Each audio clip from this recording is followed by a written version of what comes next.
Students, நம்மோட commerce explorer media சேனலில் என்னென்ன சப்ஜெக்ட்ஸுக்கெல்லாம் வீடியோஸ் அப்லோட் பண்ணியிருக்கோம் அப்படின்ற லிஸ்ட்டு தான் இது. இந்த சப்ஜெக்டுக்குரிய வீடியோஸ்க்கு லிங்க் நான் டிஸ்கிரிப்ஷன் பாக்ஸில் கொடுத்துருக்கேன். Okay, financial accounting, corporate accounting, management accounting, cost accounting, இந்த எல்லா சப்ஜெக்ட்டுக்குமான பிளேலிஸ்ட்டும் க்ரியேட் பண்ணியிருக்கேன். அந்த பிளேலிஸ்ட்டோட லிங்க் டிஸ்கிரிப்ஷன் பாக்ஸில் செக் பண்ணிக்கோங்க. வணக்கம். இன்றைக்கி நம்ம income tax law and practice சப்ஜெக்டில் ஒரு புது சாப்டர் ஸ்டார்ட் பண்ண போகிறோம். Income from salary chapter. நம்மளோட சேனலில் இன்கம் டேக்ஸ் சப்ஜெக்டில் residential status incidence of tax சாப்டரில் வீடியோஸ் ஏற்கனவே அப்லோட் பண்ணியிருக்கேன் ப்ரீவியஸ் இயர். ஓகே, அந்த வீடியோஸ்க்கான லிங்க்கை நான் உங்களுக்காக டிஸ்கிரிப்ஷன் பாக்ஸில் கொடுக்குறேன். கண்டிப்பாக மிஸ் பண்ணாமல் பாருங்கள். ரெசிடென்ஷியல் ஸ்டேட்டஸ் சாப்டரை பொறுத்த வரைக்கும் நீங்கள் பேசிக் கண்டிஷன்ஸை நல்லா தெரிஞ்சுக்கணும். அதே போல் அடிஷ்னல் கண்டிஷன்ஸையும் புரிஞ்சுக்கணும். அந்த நம்பர் ஆஃப் டேஸ் எப்படி கேல்குலேட் பண்ணணும் அப்படின்றதையும் புரிஞ்சுக்கணும். அதுக்கு கண்டிப்பாக நம்மளோட சேனலில் இருக்க ரெசிடென்ஷியல் ஸ்டேட்டஸ் சாப்டர் வீடியோஸ் உங்களுக்கு யூஸ்ஃபுல்லாக இருக்கும். மிஸ் பண்ணாமல் பாருங்கள்.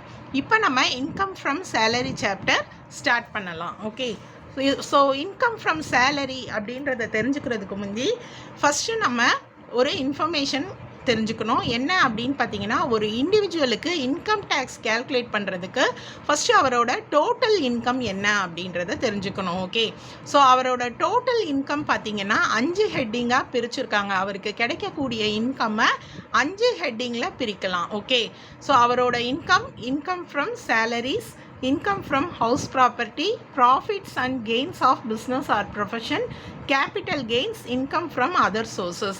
இதில் எந்த ஹெட்டிங்கில் கவர் ஆகுது அப்படின்றதெல்லாம் ஐடென்டிஃபை பண்ணி ஸோ மொத்த டோட்டல் இன்கம் என்ன அப்படின்றத நம்ம கண்டுபிடிக்கணும். ஓகே, ஸோ ஒரு இண்டிவிஜுவலுக்கு வந்து இந்த 5 ஹெட்டிங்லேயுமே இன்கம் கிடைக்கலாம். ஏதாவது 2 ஹெட்டிங்கில் இருந்து கூட இன்கம் கிடைக்கலாம். ஓகேவா?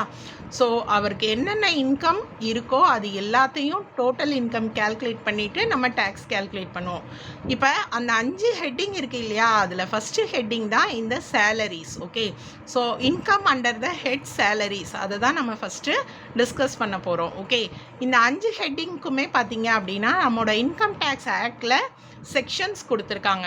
இந்த சேலரிஸ் பார்த்தீங்கன்னா இன்கம் டேக்ஸ் ஆக்டில் செக்ஷன் 15 இருந்து செக்ஷன் 17 வரைக்கும் கவர் ஆகுது. Okay, so income from salaries தெரிஞ்சுக்கிறதுக்கு முந்தி நம்ம ஃபஸ்ட்டு சேலரியோட டெஃபினிஷன் என்ன அப்படின்னு தெரிஞ்சுக்கணும். அதே போல் கேரக்டரிஸ்டிக்ஸ் ஆஃப் சேலரிஸ் என்னென்ன அப்படின்றத தெரிஞ்சுக்கணும். ஓகே, ஃபஸ்ட்டு உங்களுக்கு நான் சேலரியோட டெஃபினிஷன் என்ன அப்படின்றத எக்ஸ்பிளைன் பண்ணிடுறேன். பார்த்தீங்க அப்படின்னா, any remuneration received by an employee in consideration of services rendered to his employer is called salary அப்படின்னு சொல்கிறாங்க. ஓகே, ஒரு எம்ப்ளாயி ரிசீவ் பண்ணக்கூடிய ரெம்யூனரேஷன். ஓகே, ஸோ எம்ப்ளாயி அப்படின்னா யாருன்னு உங்களுக்கு தெரியும் இல்லையா? எம்ப்ளாயி யார்கிட்ட இருந்து ரெம்யூனரேஷன் ரிசீவ் பண்ணுறாருன்னா எம்ப்ளாயர்கிட்ட இருந்து ரெம்யூனரேஷன் ரிசீவ் பண்ணுறாரு. எதுக்காக ரிசீவ் பண்ணுறாரு அப்படின்னா, அவர் வந்து சர்வீசஸ் ரெண்டர் பண்ணியிருக்காரு, அவர் வந்து வேலை செய்திருக்காரு. எம்ப்ளாயி செய்த வேலைக்கு எம்ப்ளாயர் கொடுக்கக்கூடிய ரெம்யூனரேஷனை தான் சேலரி அப்படின்னு சொல்லுவோம். ஓகே, ஸோ இப்போ உங்களுக்கு டெஃபினிஷனில் சேலரினா என்ன அப்படின்றது தெரிஞ்சிருச்சு. அடுத்து பார்த்தீங்கன்னா, நீங்கள் இந்த கேரக்டரிஸ்டிக்ஸ் ஆஃப் சேலரிஸ் என்னென்ன அப்படின்றத தெரிஞ்சுக்கணும். இதை தெரிஞ்சுக்கிட்டால் தான் உங்களுக்கு இதுலேயே பாதி எந்தெந்த இன்கம் எல்லாம் ரெம்யூனரேஷன் எல்லாம் சேலரியில் வரும், எதெல்லாம் சேலரியில் வராது அப்படின்றது உங்களுக்கு ஈஸியாகவே புரிஞ்சிடும். அதனால நான் உங்களுக்கு கேரக்டரிஸ்டிக்ஸ் ஆஃப் சேலரியை இந்த வீடியோவில் எக்ஸ்பிளைன் பண்ணிடுறேன். இந்த சாப்டரில் பார்த்தீங்கன்னா கண்டிப்பாக தியரியே வந்து ஒரு 2 வீடியோஸ் நான் எக்ஸ்பிளைன் பண்ணுவேன். கண்டிப்பாக அந்த தியரிலாம் உங்களுக்கு புரிஞ்சுது அப்படின்னா தான் சேலரி இன்கம்மை உங்களால் ஈஸியாக கேல்குலேட் பண்ண முடியும். ஓகே, ஸோ ஃபஸ்ட்டு என்ன சொல்கிறாங்க கேரக்டர்ஸில் அப்படின்னு பார்த்தீங்கன்னா, எம்ப்ளாயி ரிலேஷன்ஷிப் அப்படின்னு சொல்கிறாங்க. ஓகே, ஸோ அதாவது ரெம்யூனரேஷன் ரிசீவ் பண்ணுறாங்க இல்லையா, அந்த மாதிரி ரிசீவ் பண்ணக்கூடிய ரெம்யூனரேஷன் வந்து கண்டிப்பாக அவங்க 2 பேருக்கு நடுவில் எம்ப்ளாயின்ற ரிலேஷன்ஷிப் இருந்து ரிசீவ் பண்ணினா மட்டும்தான் அதை சேலரி அப்படின்னு சொல்லுவோம். ஓகே, ஸோ ஒரு இண்டிவிஜுவல் இன்னொரு பர்சன் கிட்டேருந்து என்ன பர்பஸ்க்கு அதுக்கு வேணும்னாலும் ரெம்யூனரேஷன் ரிசீவ் பண்ணியிருக்கலாம். ஆனால் அவங்க 2 பேருக்கும் நடுவில் ஒரு அக்ரிமெண்ட் இருக்கணும். என்ன அக்ரிமெண்ட் அப்படின்னா, சர்வீஸ் ப்ரொவைட் பண்ணுறது, எம்ப்ளாயியாக நமக்கு நடுவில் அக்ரிமெண்ட் இருக்கணும். அப்படி இருந்ததுன்னா மட்டும்தான் அவங்க ரிசீவ் பண்ணக்கூடிய ரெம்யூனரேஷனை நம்ம என்ன சொல்லுவோம் அப்படின்னு பார்த்தீங்கன்னா சேலரி அப்படின்னு சொல்லுவாங்க. ஓகே, ஸோ பார்த்தீங்கன்னா அவங்க செய்யக்கூடிய வேலை வந்து பார்ட் டைம் வேலையாகவும் இருக்கலாம், ஃபுல் டைம் வேலையாகவும் இருக்கலாம். அதே மாதிரி அந்த வேலை வந்து எது சம்மந்தப்பட்ட வேலையாக, அதாவது மேனுவல் ஒர்க்காகவும் இருக்கலாம், இல்லை மென்டல் ஒர்க்காகவும் இருக்கலாம். ஓகேவா? ஸோ எந்த மாதிரியான வேலையாக இருந்தாலும் சரி, 2 இண்டிவிஜுவலுக்கு நடுவில் என்ன மாதிரி ஒரு அக்ரிமெண்ட்டில் எம்ப்ளாயி ரிலேஷன்ஷிப்பில் அக்ரிமெண்ட் இருக்குது, அதன்படி அவங்க ரெம்யூனரேஷன் கொடுக்குறாங்க, எம்ப்ளாயி ரிசீவ் பண்ணுறாரு அப்படின்னா அது வந்து சேலரியில் இன்க்ளூட் ஆகும். ஓகே, ஸோ இந்த பாயிண்ட்டை நீங்கள் புரிஞ்சுக்கிறதுக்காக உங்களுக்கு 2 எக்ஸாம்பிள் கொடுத்துருக்காங்க. அதை நான் சொன்னேன்னா உங்களுக்கு வந்து இந்த கான்செப்ட் இன்னுமே புரிஞ்சிடும். இப்போ ஒரு எம்எல்ஏ எம்பி இவங்க வந்து ரிசீவ் பண்ணுறாங்க, ரெம்யூனரேஷன் ரிசீவ் பண்ணுறாங்க. ஓகே, ஸோ இந்த எம்எல்ஏவும் எம்பியும் ரிசீவ் பண்ணக்கூடிய ரெம்யூனரேஷன் சேலரியில் வருமா அப்படின்னு பார்த்தா சேலரியில் வராது. ஓகே, ஏன்னா கவர்மெண்ட்டுக்கும் எம்எல்ஏ எம்பிஸ்க்கும் நடுவில் வந்து எம்ப்ளாயி அப்படின்ற அக்ரிமெண்ட் எல்லாம் கிடையாது. ஓகேவா? அவங்களுக்கு அந்த மாதிரி ஒரு ரிலேஷன்ஷிப் கிடையாது. அதனால இந்த எம்எல்ஏ எம்பி ரிசீவ் பண்ணக்கூடிய சேலரி ரெம்யூனரேஷன் பார்த்தீங்கன்னா சேலரி கிடையாது, நாட் இன்க்ளூடட் இன் சேலரி. ஓகேவா?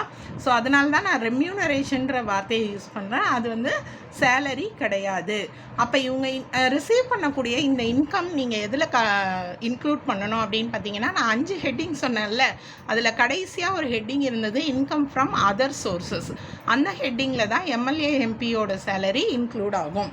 அடுத்து பார்த்தீங்கன்னா எக்ஸாமினர்ஷிப் ரெம்யூனரேஷன். ஓகே, ஸோ இப்போ லெக்சரர்ஸ், டீச்சர்ஸ் இவங்களுக்கெல்லாம் பார்த்தீங்கன்னா எக்ஸாமினர்ஸாக போவாங்க. அதாவது பேப்பர் வேல்யூஷனுக்கு இல்லைன்னா ப்ராக்டிக்கல் கண்டக்ட் பண்ணுறதுக்கு இதுக்காகலாம் போவாங்க. அதுக்காக அவங்க என்ன பண்ணுவாங்கன்னா ரெம்யூனரேஷன் ரிசீவ் பண்ணுவாங்க. அப்படி அவங்க ரிசீவ் பண்ணக்கூடிய ரெம்யூனரேஷன் சேலரியில் இன்க்ளூட் ஆகுமா அப்படின்னு பார்த்தா இன்க்ளூட் ஆகாது, நாட் இன்க்ளூடட் இன் சேலரி. எதனால் அப்படின்னு பார்த்தீங்கன்னா அங்கே வந்து எம்ப்ளாயி ரிலேஷன்ஷிப் கிடையாது. ஓகேவா?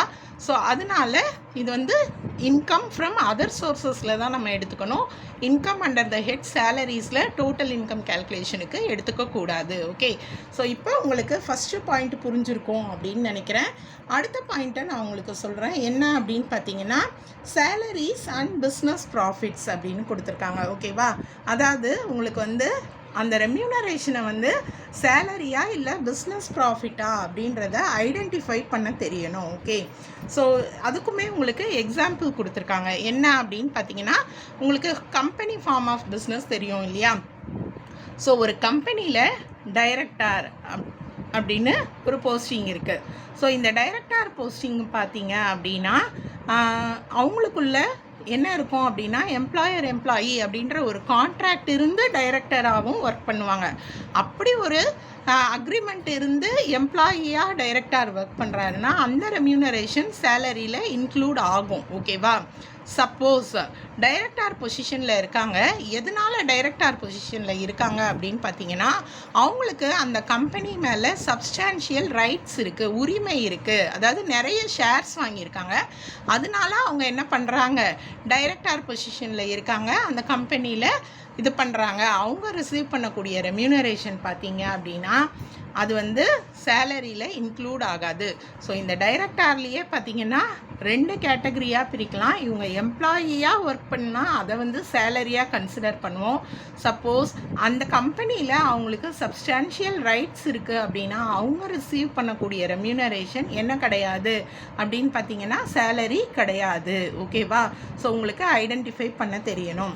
அதே போல் ஒரு பார்ட்னர்ஷிப் பிஸ்னஸ் இருக்குது இல்லையா? இந்த பார்ட்னர்ஷிப் பிஸ்னஸில் ஒரு பார்ட்னர் ரிசீவ் பண்ணக்கூடிய ரெம்யூனரேஷன் அப்படின்னு பார்த்தீங்கன்னா அதுவுமே என்ன கிடையாது, சேலரியில் இன்க்ளூட் ஆகாது.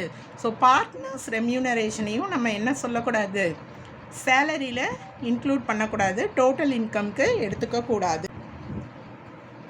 சேலரியோட கேரக்டர்ஸில் அடுத்து கொடுத்துருக்கக்கூடிய பாயிண்ட் என்ன அப்படின்னு பார்த்தீங்கன்னா salaries and professional income. Okay, so professionals அப்படின்னா யாருன்னு தெரியும் இல்லையா உங்களுக்கு? லாயர், சார்ட்டர்ட் அக்கௌண்டன்ட், இவங்கெல்லாம் பார்த்தீங்கன்னா ப்ரொஃபஷனில் இருக்காங்க அப்படின்னு சொல்லுவோம். ஓகே, ஸோ இந்த ப்ரொஃபஷனல் இன்கம் வந்து சேலரியில் வருமா வராதா, எப்படி ஐடென்டிஃபை பண்ணுறது அப்படின்னு பார்த்தீங்க அப்படின்னா, ஒரு ப்ரொஃபஷனில் இருக்காங்க, அவங்க வந்து அக்ரிமெண்ட் படி எம்ப்ளாயியாக ஒர்க் பண்ணி அந்த ப்ரொஃபஷனுக்கு அவங்க என்ன பண்ணுறாங்க அப்படின்னு பார்த்தீங்கன்னா ரெம்யூனரேஷன் ரிசீவ் பண்ணுறாங்க அப்படின்னா அதை வந்து நம்ம என்னவா எடுத்துக்கணும்? சேலரிஸாக எடுத்துக்கணும். ஓகே, ஸோ பார்த்தீங்கன்னா தொடர்ந்து ஒருத்தர்கிட்டயே கான்ட்ராக்ட் அடிப்படையில், அக்ரிமெண்ட் அடிப்படையில் வேலை செய்யும்போது அந்த ப்ரொஃபஷனில் இருந்து கிடைக்கக்கூடிய ரெம்யூனரேஷன் சேலரிஸில் தான் வரும். ஓகே, அடுத்து என்ன சொல்கிறாங்க அப்படின்னு பார்த்தீங்கன்னா, சப்போஸ் அவங்க வந்து தற்செயலாக ஒரு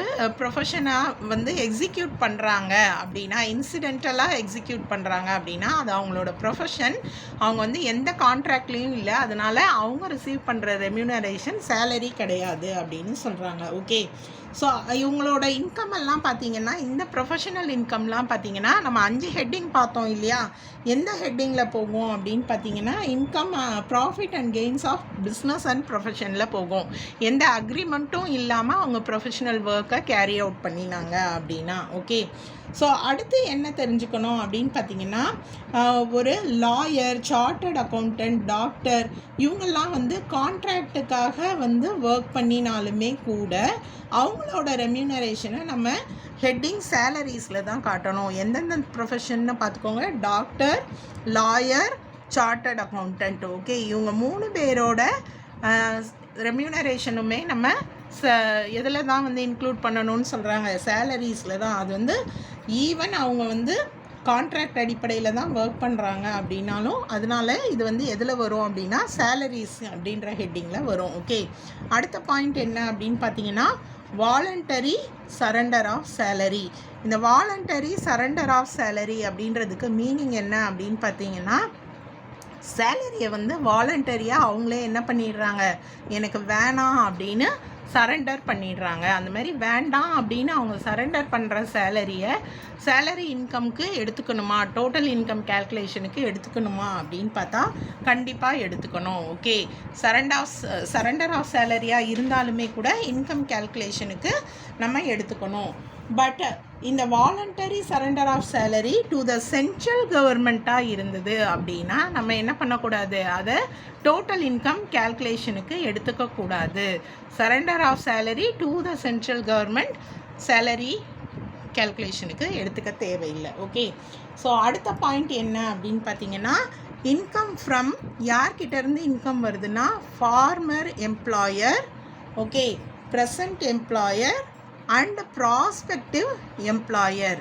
இதில் யார்கிட்ட இருந்து இன்கம் ரிசீவ் பண்ணினாலுமே அது வந்து நமக்கு இன்கம் அண்டர் த ஹெட் சேலரிஸில் தான் வரும். ஓகே, ஃபார்மர் எம்ப்ளாயர் அப்படின்னா, அதாவது வேலையை விட்டு வந்துட்டோம், பட் அந்த எம்ப்ளாயர்கிட்ட இருந்து நமக்கு சேலரி கிடைக்குது அப்படின்னா அந்த இன்கம் சேலரி இன்கம் தான். இல்லை, நான் இப்போ ப்ரெசண்ட்டாக ஒர்க் பண்ணிகிட்ருக்கேன், அந்த எம்ப்ளாயர் எனக்கு கொடுக்குறாரு ரெம்யூனரேஷன், சேலரி இன்கம் தான். ஓகே, ப்ராஸ்பெக்டிவ் அப்படின்னு சொல்லும்போது ஃப்யூச்சரில் இனிமேல் தான் நம்ம வந்து எம்ப்ளாய்மெண்ட், ஆனால் அவர்கிட்ட நான் வேலை செய்ய போகிறேன் அப்படின்றதுக்காக அட்வான்ஸாகவே எனக்கு வந்து ரெம்யூனரேஷன் பே பண்ணுறாரு அப்படின்னு சொல்லும்போது அந்த இன்கமும் சேலரியில் தான் இன்க்ளூட் பண்ணணும். ஓகே, ஸோ சேலரி கொடுக்குற எம்ப்ளாயர் இதில் எந்த டைப்பாக என்ன இருக்கலாம், ஃபார்மர் எம்ப்ளாயராகவும் இருக்கலாம், ப்ரெசன்ட் எம்ப்ளாயராகவும் இருக்கலாம், இல்லைன்னா ப்ராஸ்பெக்டிவ் இனிமேல் தான் நம்ம வேலைக்கே ஜாயின் பண்ண போகிறோம் அந்த எம்ப்ளாயராக இருந்தாலுமே நம்ம சேலரி கேல்குலேஷனுக்கு எடுத்துக்கணும், டோட்டல் இன்கம்க்கு எடுத்துக்கணும். ஓகே,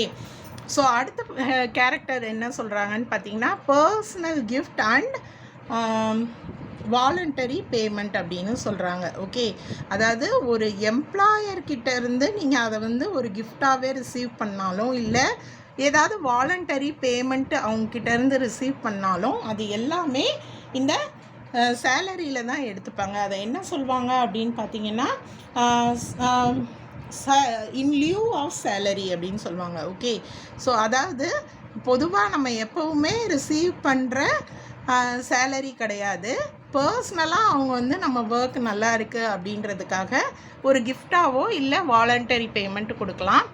ஆனால் இதில் இன் லியூ ஆஃப் சேலரி அப்படின்னாலும் இதுக்கு மீனிங் என்னென்னா சேலரிக்கு ஈக்குவலாக எடுத்துக்கிட்டு அந்த சேலரி கேல்குலேஷனில் தான் காட்டணும். ஓகே, ஸோ அதுக்கு அடுத்த பாயிண்ட் என்ன அப்படின்னு பார்த்தீங்கன்னா, நம்ம தெரிஞ்சுக்க வேண்டியது salary or pension received by UNO employees. Okay, so UNO employees அப்படின்னா யார் அப்படின்னு பார்த்தீங்கன்னா, யுனைடெட் நேஷன்ஸ் ஆஃப் ஆர்கனைசேஷன்ஸ். இவங்க ரிசீவ் பண்ணக்கூடிய ரெம்யூனரேஷன் இருக்குது இல்லையா, சேலரி இருக்குது இல்லையா, இது வந்து ஃபுல்லி எக்ஸம்டட். அடுத்த பாயிண்ட் என்ன அப்படின்னு பார்த்தீங்கன்னா, leave salary or pension paid to legal heirs அப்படின்னு சொல்லியிருக்காங்க. ஓகே, லீவ் சேலரி அப்படின்றது என்ன அப்படின்னு பார்த்தீங்கன்னா, பொதுவாக எம்ப்ளாயீஸ்க்கு வந்து ஒரு இயருக்கு பர்டிகுலர் நம்பர் ஆஃப் லீவ்ஸ் வந்து என்ன பண்ணுவாங்க, சேங்ஷன் பண்ணுவாங்க. சப்போஸ் எம்ப்ளாயி வந்து அந்த லீவை வந்து எடுத்துக்கல அப்படின்னா அந்த லீவ் சேலரியை அவங்களுக்கு என்ன பண்ணிடுவாங்கன்னா திருப்பி கொடுத்துருவாங்க.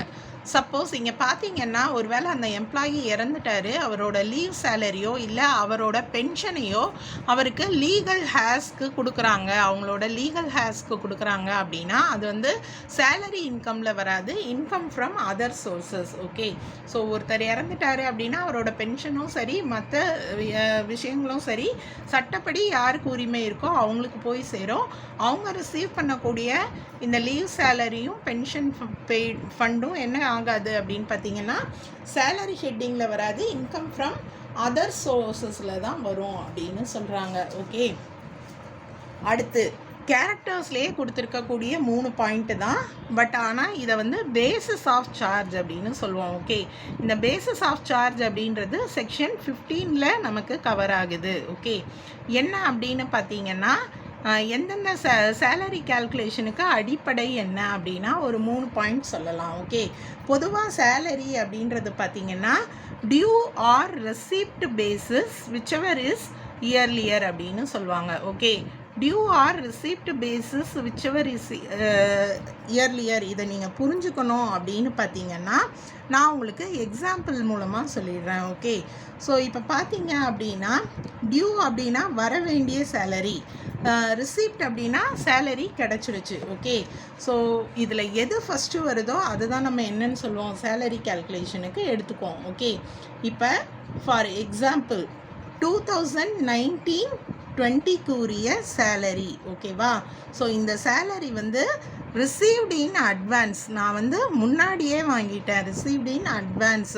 சம்டைம்ஸ் எம்ப்ளாயி வந்து ரெக்வஸ்ட் பண்ணுறாங்க, எனக்கு பிஃபோராகவே வந்து இந்த மந்த்து சேலரியை கொடுத்துருங்க அப்படின்னு ரெக்வஸ்ட் பண்ணுறாங்க அப்படின்னா அந்த சேலரியை அட்வான்ஸாக அவர் ரிசீவ் பண்ணிக்கலாம். ஓகேவா, ஸோ இப்போ பார்த்தீங்க அப்படின்னா 2019-20 சேலரியை 2018-19 எம்ப்ளாயி ரிசீவ் பண்ணிடுறாரு, இன் அட்வான்ஸ் ரிசீவ் பண்ணிடுறாரு அப்படின்னா இது வந்து ரிசீவ்டு இன் அட்வான்ஸ் தான் என்னது, இயர்லியர்.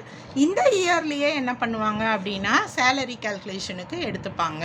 ஓகேவா, ஸோ எந்த இயரில் ஃபஸ்ட்டு வந்து டியூ வருதா இல்லை ரிசிப்ட் வருதா அதை தான் வந்து சேலரி கேல்குலேஷனுக்கு எடுத்துப்பாங்க. இது பார்த்திங்கன்னா 1920 தான் டியூ, ஆனால் ரிசீவ் பண்ணது 18-19, இது தான் இயர்லியர். ஸோ இதை வந்து என்ன பண்ணிடுறாங்க, கேல்குலேஷனுக்கு எடுத்துடுவாங்க. ஓகே, இப்போ டியூ வந்து இயர்லியர் இருக்கிறதுக்கு ஒரு எக்ஸாம்பிள் சொல்கிறேன். ஓகேவா, ஸோ என்ன எக்ஸாம்பிள் அப்படின்னு பார்த்தீங்கன்னா 2019-20 உரிய சேலரி. ஓகேவா, ஸோ இது வந்து அவங்க எப்போ ரிசீவ் பண்ணுறாங்கன்னா 2020-21 தான் என்ன பண்ணுறாங்க, ரிசீவ் பண்ணுறாங்க. ஸோ டியூ வந்து பார்த்தீங்கன்னா 1920, ஆனால் ரிசீவ் பண்ணது 2021. அப்போ இந்த சேலரியை டோட்டல் இன்கம் கேல்குலேஷனுக்கு எப்போ எடுத்துப்பாங்கன்னா டியூ தான் இங்கே இயர்லியர். ஓகே, ஸோ எந்த இயரில் டியூ அப்படின்னு பார்த்தீங்கன்னா 1920 தான் டியூ. ஓகேவா, இதுதான் இயர்லியர். ஸோ அந்த இயரில் தான் சேலரி இன்கம் கேல்குலேட் பண்ணுறதுக்கு எடுத்துப்பாங்க, ரிசீவ் ஆன இயரில் எடுத்துக்க மாட்டாங்க. ஏன்னா ரிசீவ் பண்ணது லேட்டர், எது இயர்லியரோ அதில் தான் வந்து எடுத்துப்பாங்க. ஸோ இந்த எக்ஸாம்பிளில் உங்களுக்கு due or receipt basis concept புரிஞ்சிருக்கும் அப்படின்னு நினைக்கிறேன். ஓகே, அப்போ இதில் வந்து இன்னொரு கான்செப்ட் உங்களுக்கு கண்டிப்பாக தெரிஞ்சுக்கணும், இந்த இயரில் தான் எடுத்துப்பாங்க, இதில் எடுத்துக்க மாட்டாங்கன்னு சொன்னேன் இல்லையா. ஸோ அதே மாதிரி 18-19 தான் ரிசீவ் பண்ணியிருக்காங்க, 1920 எடுத்துக்க மாட்டாங்க. அப்போ இது என்ன கான்செப்ட் அப்படின்னா அவாய்ட் டபுள் டேக்ஸேஷன், 2 முறை டேக்ஸ் போடக்கூடாது இல்லையா. ஸோ அதனால டபுள் டாக்ஸேஷன் அவாய்ட் பண்ணணுன்றது தான் சேலரியோட கான்செப்ட், இன்னொரு basis of charge. Okay, so எது இயர்லியரோ அந்த இயரில் மட்டும்தான் எடுத்துப்பாங்க, அதுக்கு அடுத்து வரக்கூடிய இயரில் கேல்குலேஷனுக்கு எடுத்துக்க மாட்டாங்க.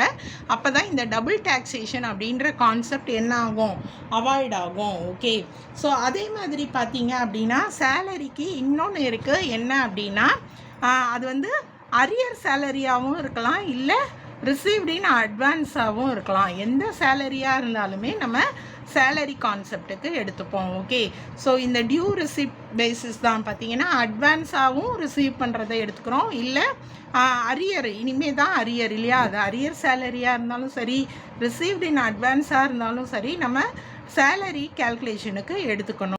இன்றைக்கி நம்ம இன்கம் ஃப்ரம் சேலரி சாப்டரில் சேலரியோட டெஃபினிஷன், கேரக்டரிஸ்டிக்ஸ் ஆஃப் சேலரியை பற்றி தெரிஞ்சுக்கிட்டோம். ஓகே, ஸோ அடுத்து வரப்போகிற வீடியோவில் சேலரியில் என்னென்னலாம் இன்க்ளூட் ஆகும் அப்படின்றதையும் தெரிஞ்சுக்க போகிறோம். அந்த தியரியெல்லாம் தெரிஞ்சது அப்படின்னா மட்டும்தான் உங்களால் ப்ராப்ளம்ஸ் போக முடியும். அதாவது சேலரி அப்படின்றது பேசிக் சேலரி மட்டும் சேர்ந்தது கிடையாது. ஹவுஸ் ரெண்ட் அலவன்ஸாக இருக்கலாம், டியர்னஸ் அலவன்ஸாக இருக்கலாம், மற்ற அலவன்சஸாக இருக்கலாம், அதே போல் பார்த்தீங்கன்னா பெர்குசைட்ஸ் இருக்கலாம், இதெல்லாம் சேர்ந்தது தான் சேலரி. ஸோ இதை பற்றி டீட்டெயில்டாக நம்ம அடுத்த வீடியோவில் டிஸ்கஸ் பண்ண போகிறோம். கண்டிப்பாக அந்த வீடியோவை மிஸ் பண்ணாமல் பாருங்கள். உங்களுக்கு டவுட்ஸ் ஏதாவது இருந்தால் கமெண்ட் செக்ஷனில் கேளுங்க. நன்றி.